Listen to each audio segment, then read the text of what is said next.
Baik pemirsa, untuk melengkapi acara Pesta Demokrasi Indonesia kita hari ini, kita sudah kedatangan tamu atau narasumber, yaitu Bang Alwan Ola Riantobi, Manajer Pemantauan JPPR, Jaringan Pendidikan Pemilih untuk Rakyat. Selamat siang. Selamat siang. Bang Selamat Alwan. siang, Mbak. Iya, sudah mencoblos belum? Sudah mencoblos. Saya bisa bangga ini menunjukkan jari saya karena saya sudah mencoblos untuk Indonesia 5 tahun ke depan. Anda juga sudah ya? Kita sudah mencoblos tapi nggak mau menunjukkan. Oke, baik ya. Oke, kita akan lanjut saja berbincang begitu ya, bagaimana Pesta Demokrasi ini terlaksana hari ini begitu. Dan untuk pertama kalinya pemilu Pilpres dan juga pemilu untuk Pileg itu dilaksanakan berbarengan. Apa tanggapan Anda mengenai ini? Ya, saya kira pemilu 2019 menjadi pemilu serentak pertama kali dilaksanakan di Indonesia dengan 5 surat suara. Tidak ada satu generasi pun yang sudah mengikuti proses pelaksanaan pemilu ini. Tentu banyak sekali catatan-catatan dan evaluasi-evaluasinya. Nah, hasil pemantauan kami di JPPR ada beberapa catatan mulai dari masa tenang dari tanggal 14, 15, dan 16. Masih ditemukan soal praktek politik uang, lalu kemudian distribusi logistik yang berdampak pada saat hari ini, misal contoh di Papua yang kemudian tidak melakukan pencoblosan, lalu kemudian kekurangan jenis logistik yang lain. Nah, hal-hal ini kemudian menjadi catatan bahwa proses pelaksanaan pemilu kita masih menemukan kompleksitas permasalahan yang sangat tinggi. Utamanya masalah teknis begitu ya? Terutama permasalahan teknis. Nah, hasil pemantauan kami mulai dari jam 7 pagi sampai saat ini, kami memotret beberapa hal. Pertama, aspek kepatuhan prosedural misalnya. Apakah kemudian TPS buka tepat waktu pada jam 7 pagi? Nah, hasil temuan kami bahwa JPPR kan melakukan pemantauan di 15 provinsi dengan menurunkan sekitar 85.000 relawan, menemukan 1.380 lebih TPS yang tidak tepat buka pada jam 7 pagi. Persoalannya adalah distribusi logistik yang kurang. Nah, hari ini misal kita melihat di Kota Bekasi, ada di Kecamatan Bekasi Utara, ada sekitar 3 TPS yang tidak melakukan pemungutan dan penghitungan suara karena tidak ada surat suara untuk DPRD Kabupaten Kota.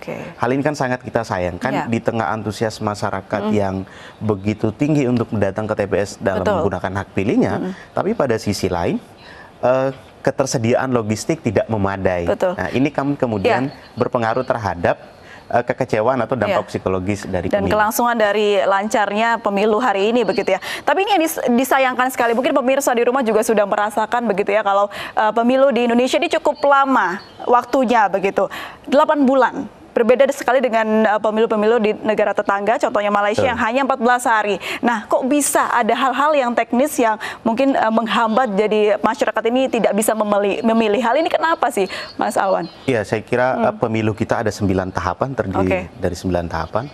Tahapan yang paling panjang itu adalah tahapan masa kampanye dengan 8 bulan tadi yang disebut. Memang hampir setiap tahapan pemilu kita menemukan persoalan-persoalan yang saya kira ini tidak substansial, yang kemudian menguras energi kita harus melakukan klarifikasi soal hoax dan lain sebagainya. Sehingga hal-hal yang substansial tidak diprioritaskan. Dampaknya adalah mestinya logistik itu kan menjadi jaminan hak pilih. Di satu sisi misal kita berbicara soal partisipasi untuk menghadirkan masyarakat di TPS, tapi pada lain sisi ketersediaan logistik tidak ada. Nah, sama aja. Saya kira bahwa di sisi lain kita bicara ayo tidak golput, tapi pada sisi lain pun logistik tidak tersedia. Ini saya mengatakan bahwa bukan golput, tapi digolputkan secara sistematis. Itu yang disayangkan. Itu yang kita sayangkan. Mestinya penyelenggara dalam hal ini KPU tidak pada wilayah yang melakukan hal-hal yang seremonial saja, tetapi lebih masuk kepada hal yang substansial, memperhatikan logistik dan lain sebagainya. Memang ini menjadi tantangan, tetapi kerjasama dari semua pihak, dari semua stakeholder, saya kira ini menjadi berat tapi jadi ringan, kira-kira begitu. Oke, Mas Alwan, apakah faktor karena Pilpres dan Pileg hari ini tuh digabung atau pemilu kali ini tuh digabung, apakah itu menjadi faktor yang membuat logistik menjadi banyak yang kurang? Ya, memang secara prinsip logistik itu adalah tepat jumlah, tepat waktu dan tepat spesifikasi.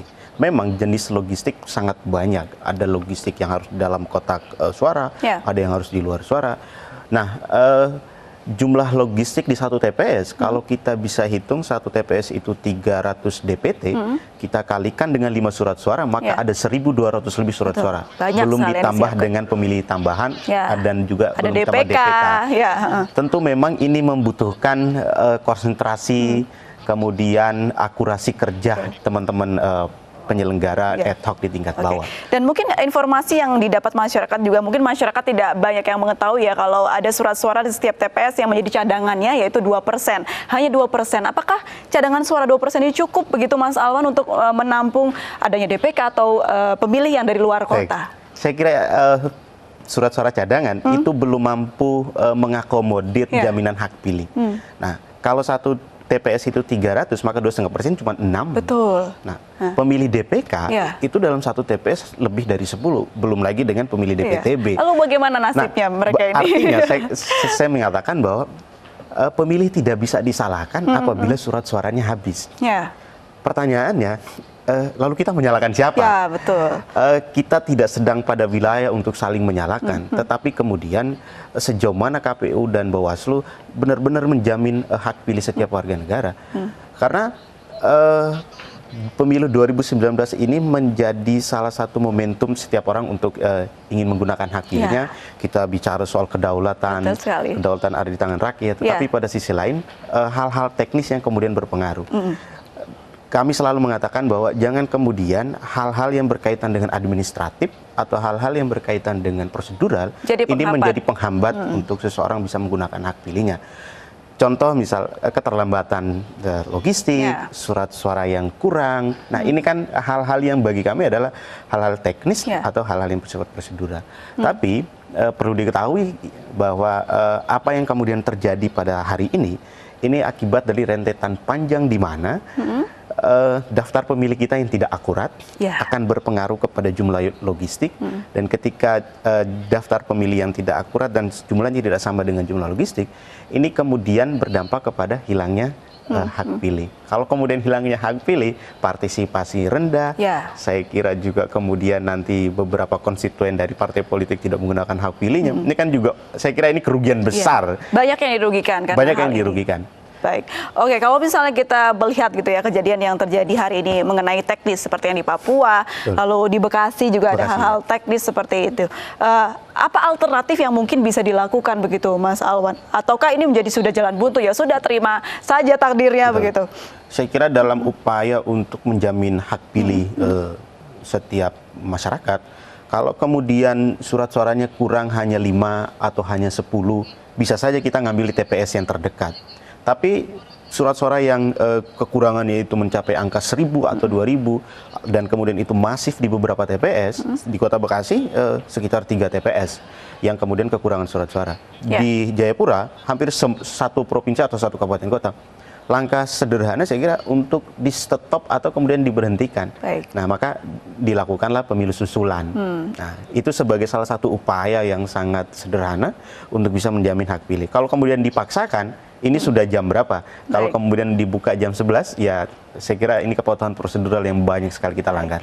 Baik, Mas Alwan, ada juga ini informasi begitu ya, ada sebanyak 3 orang pasien dengan gangguan kejiwaan melakukan pencoblosan di TPS 01 Gampong Bandar Baru, Kecamatan Kuta Alam, Banda Aceh. Mereka ini, Mas Alwan, dan juga pemirsa mencoblos bersama 223 pemilih lainnya di TPS yang terletak di Komplek Rumah Sakit Jiwa Aceh, Rabu pagi.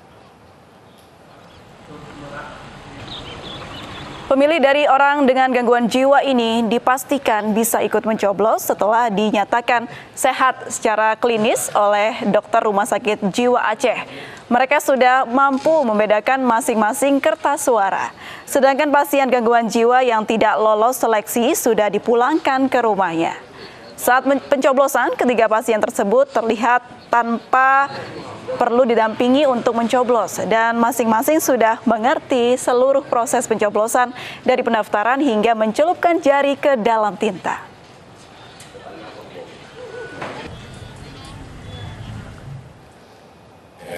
Beberapa pasien kita yang bisa dari awalnya 38 orang, namun ada beberapa yang sudah dipulangkan. Ini awal data barangkali sebulan yang lalu, kemudian alhamdulillah sudah sembuh. Kemudian data berikutnya adalah 19 orang dan seminggu yang lalu juga sudah dipulangkan. Ya, saat ini ada 3 pasien kita yang sudah bisa mencoblos dengan KTP-nya Kota Banjar. Iya, Mas Alwa, di tengah banyaknya masyarakat yang susah untuk mencoblos, ternyata ada fasilitas ini di Rumah Sakit Jiwa untuk beberapa orang yang dinyatakan sudah sehat. Nah, apa tanggapan Anda? Ya, saya kira ini menjadi apresiasi kita juga bahwa terutama kami misal di JPPR di beberapa tahun belakangan ini, terutama di Pilkada 2015-2017, kami melakukan advokasi untuk pemilih penyandang disabilitas. Sejauh mana kemudian mewujudkan pemilu kita yang akses. Minimal TPS-nya bisa dilewati kursi roda, lalu kemudian hak penyandang disabilitas, entah dia tunarungu, tunadaksa, dan lain sebagainya, bahwa mereka punya hak pilih. Mereka bukan orang yang tidak mempunyai hak pilih. Nah, sehingga kalau kemudian pemilu 2019 ini sudah mengakomodir pemilih penyandang disabilitas, saya kira ini menjadi langkah baik di mana pemilu kita sudah aksesibel. Jadi, tapi pada sisi lain pun pemilih yang tidak aksesibel atau tidak disabilitas, non disabilitas maksud saya, jaminan hak pilihnya malah belum terjamin akibat persoalan logistik dan lain sebagainya. Memang ini menjadi catatan panjang dan menjadi evaluasi kita karena keserentakan dan lain sebagainya. Tetapi untuk beberapa daerah yang kekurangan surat suara, salah satu langkah atau solusi yang paling sederhana untuk diberhentikan, maka kemudian dilakukan pemilu susulan. Bagi kami misal di Kota Bekasi, hanya persoalan tinta tidak ada, harus menunggu untuk buka jam 11. Kita bisa bayangkan buka jam 11, pemilih 300 orang, ditambah DPTB, jam berapa ini selesainya? Memang ada antrian panjang di situ ya. Padahal hanya urusan tinta, kira-kira begitu. Nah, kemudian di Kabupaten Bogor, di salah satu TPS, sekitar TPS 57 di Ciseeng, hanya karena C1-nya tidak ada atau tertukar dengan kabupaten lain, akhirnya kita harus menunda. Nah, saya kira ini kan hal-hal teknis yang menjadi persoalan yang tak mestinya ini tidak lagi menjadi persoalan. Maka ini menjadi persoalan muncul di hari ya. Nah, bagi kita, kami mendorong KPU dan Bawaslu mestinya harus maksimal dalam hal ini. Kita juga tidak tahu bagaimana upaya mitigasi yang sudah dilakukan oleh KPU dan Bawaslu selama ini. Nah, mungkin ini menjadi catatan dan evaluasi kita. Itu catatan besar sepertinya catatan untuk besar pelaksanaan pemilu pada hari ini. Baik pemirsa, Breaking News Pemilu Rakyat akan kembali usai jeda. Tetap bersama kami.